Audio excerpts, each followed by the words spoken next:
Tinawag ng Panginoon si Moises at sinabi na gumawa siya muli ng 2 tapyas ng bato, na katulad ng mga nawasak at umakyat muli sa bundok. Doon bumaba ang Panginoon sa ulap at ipinahayag ang kanyang sarili. Siya'y mahabagin at maawain, mabagal sa galit, sagana sa pag-ibig at katotohanan, na nagpapatawad ng kasalanan ngunit hindi nagpapawalang sala sa may kasalanan. Tinupad ni Moises ang panalangin at isinulat ang mga salita ng tipan. Inihandog ang mga hayop at pinagtibay ang kasunduan sa bayan. Binalaan ng Diyos ang Israel na ihiwalay nila ang kanilang sarili mula sa mga gawain at Diyos-Diyosan ng mga mamamayan sa lupain. Utos niya ang pagwasak sa mga altar ng mga banyagang Diyos at ang pag-iingat sa mga kaisahan ng pagisamba sa Panginoon. Inutusan din siya na panatilihin ang mga itinakdang pagdiriwang, ang Paskua, ang pagdiriwang ng pag-aani at ang pista ng ginugunita, at iniutos ang ilang detalye ng pagsamba. Halimbawa, hindi pagsasabay ng dugo at tinapay na may pampaalsa.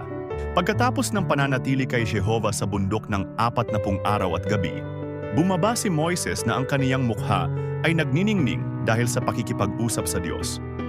Dahil dito siya'y nagtakip ng belo kapag nakikipag-usap pa sa mga tao.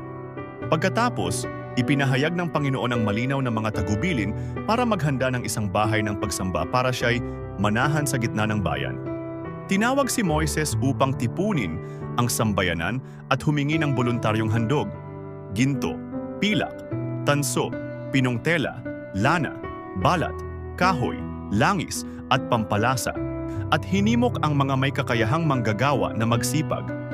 Kanyang inihirang sina Bezalel at Oholiab at iba pang mga bihasang artisan.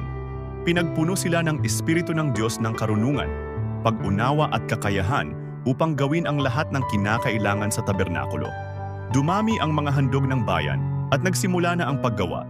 Ginawa ang mga kurtina at tabing, ang mga kahoy na balangkas at haligi, ang tabing ng kabanal-banal, at ang lahat ng kinakailangang bahagi ng tolda ng pagkabanal ayon sa eksaktong disenyo.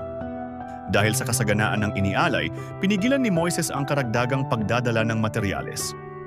Sa pamumuno ni Bezalel at sa tulong ni Oholiab, natapos ang mahahalagang bahagi. Inukit at pinahiran ang kaban ng tipan ng purong ginto at ginawa ang luklukan ng awa na may mga kerubin. Ginawa ang mesa ng tinapay ng harapan at ang gintong ilawan na may 7 sanga na pinanday mula sa isang piraso ng purong ginto. Ginawa ang altar ng insenso at ang dambana ng buong handog. At inilaan ang palanggana para sa paglilinis. Lahat ng gawain ay isinakatuparan ng may husay at ayon sa itinalagang huwaran mula sa Diyos. Kung nagustuhan mo ang buod na ito, i-like ang video at i-follow